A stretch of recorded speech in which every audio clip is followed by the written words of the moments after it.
Good morning, everyone. Thank you so much for joining me on 10 Minutes to Get More, where I share a tool, tip, or technique to help you get the most from your career and the most from your teams.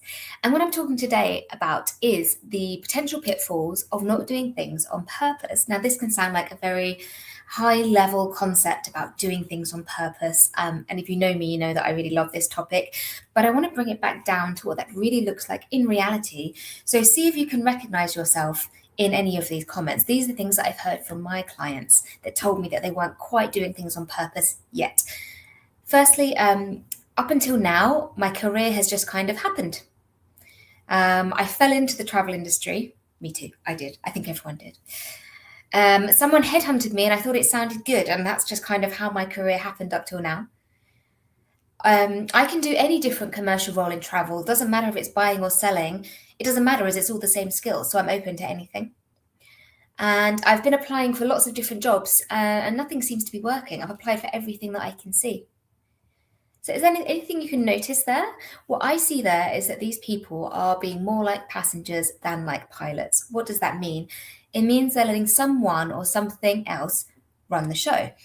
It could be their boss telling them what they can and can't do, what they are good or not good at. It could be their own self-doubt, which can demonstrate as procrastination, people pleasing, working too hard. So that self-doubt can actually run the show for you and hold you back from applying for different things. It could be our parental expectations. It could simply not knowing where to start with doing things more on purpose.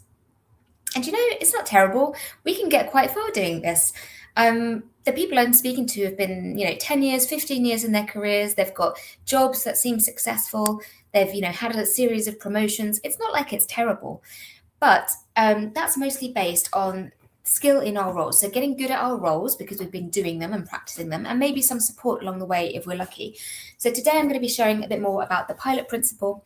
And as you can see, skill is up here and support is over here, but there's two more pillars that need to be in balance as well to really make the most of your career. So why am I saying that there's something wrong with not doing things on purpose? And please note, this is only for you, and I assume this is people listening to this, but this is only for you if you really care about your career and it's a priority.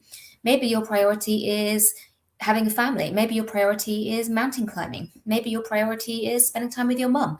If that's the case, then you just don't need to listen. But if you care about your career and making the most of your potential in life, that's what I hear from a lot of my clients is, I don't want to get to the end of the life and feel like I've wasted my potential. So if that feels like you, the reason you want to do things more on purpose is because doing things that just come to you and letting something else run the show, it won't assure you that you're making the most of your potential. It won't assure you that you're not missing out on opportunities in your life. You're running your career according to someone else's priorities, where your boss thinks you can fit, where the company thinks you need to upskill, and even according to your own self-doubts, but not according to where you truly want to go, that kind of shining feeling that's dragging you forwards to something you're really excited about. It will take you longer to get there as well. Without the right mentorship or support, which we actually have to consciously build up and look for, it will take you longer to get where you want to go. And the worst thing, this would be the worst thing for me, is you might end up being really good at a job and getting quite senior in that job, but actually find it really draining and really boring. And then you're stuck there, tired and wired and stressed out and exhausted because you're doing a job that doesn't light you up, but you're earning lots of money, so you can't leave the golden handcuffs. So a little quick story from me. Back when I was an individual contributor, contract manager basically, and I worked at a few different companies doing that role, and I was convinced that I was ready to lead a team. From quite early on in my career, I was convinced of that, and I did all the extra little projects. I took the lead on things. I put my hand up to be a supervisor or a team leader, and everyone was like, "You're doing a fantastic job, but you're not ready for that yet." And I didn't understand what they were talking about because I felt ready. I made loads of effort. I was looking for that next promotion. Why did I want to be a team leader? Because it was the way I could get a promotion, essentially. And I felt like I wanted to share all my stuff in my head with my team. But only when I actually leaned into doing what I really cared about and the things that I love, which for me is working across functions, breaking down silos. It's helping people see things that they hadn't seen before, spotting the gaps that other people might not notice. And I got to do that in a role by moving to Singapore and working in a more cross-functional role. And then within a few months, someone spotted my potential and put me in a team manager role. And I think by that point, I've kind of gone, fuck it, I'm just going to have some fun at work because this promotion thing doesn't seem to be working. So when you really lean into what you're good at and where you want to go, people will see that, it will come shining through. So to help you get there, number one, at the end of the week on Friday, I'm starting a free quest, which I'm just going to pop a QR code up here.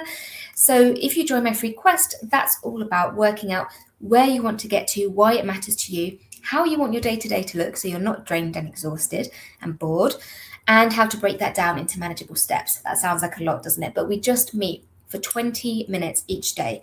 I would love for you to join me. You can sign up here or check out my LinkedIn profile.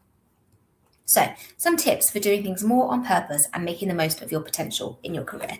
I'm referring back to the pilot principle. So, the pilot principle is the 4 key pillars to help propel you along in your career. I'm going to start over here with self-leadership. This is the basis. It can't be that alone because otherwise you'll be quite lonely and not having a direction to go in. Self-leadership is all about working out where you want to get to, why that matters to you, knowing what you're good at, knowing what your standards are, what you want your day to look like, for example, and then breaking that down into a roadmap with some room for detours if needed. And that means you're more likely to spot good opportunities that are coming up and know when to put your hand up for the right opportunity. Then skill, I think most people tend to be good at building up their skills because you're in a role, so you're learning things as you go. And if the skill that you want to learn aligns with what your company wants, they will support you as well. The trick is to upgrade your skills for the job you want, not the job you have, meaning that you are ready to showcase your skills in a new interview or going for a promotion, even when that's not in your current job description. So you have to think ahead about what you need next. Support is also really important because mentorship, coaching, and also activating your peer network can accelerate your learning. It's like a cheat code on a video game. It also means there's more opportunities, more eyes on opportunities for you if you send out the signals to your network. And that means you won't repeat unnecessary and obvious mistakes, obvious to other people. And more opportunities will come to you because people will send them your way. Most people want to help. The final pillar is slick communication. This is all about how you communicate with others and bring them along on the journey with you. So without this, all those grand plans basically stay in your head. Others might not get you. You might come across as either shy or maybe even cocky when you're like, I want to get here, and you haven't explained how it all fits together to them. So working on your communication skills really is a must-do to bring other people on the journey with you. And once people buy into you and understand where you want to go, you'll find the path is generally smoother. You're more likely to get what you want because you've got more eyes on the opportunities for you. So if all that sounds good, but you're like, oh, I don't really know where to start, where you should start is joining my quest on Friday. So here's the QR code. The link's also on my LinkedIn profile. This quest, we come together for 20 minutes on 3 different days, on Friday, Monday, Wednesday. So you have a little bit of time in between to implement, to reflect.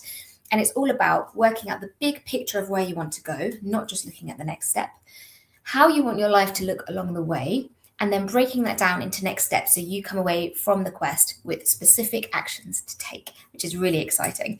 People on my last quest really took some big action within a few days. I'm really excited to see what you all can do as well. Let me know if you have any questions. It's been lovely to see you and hope you have absolutely fantastic week.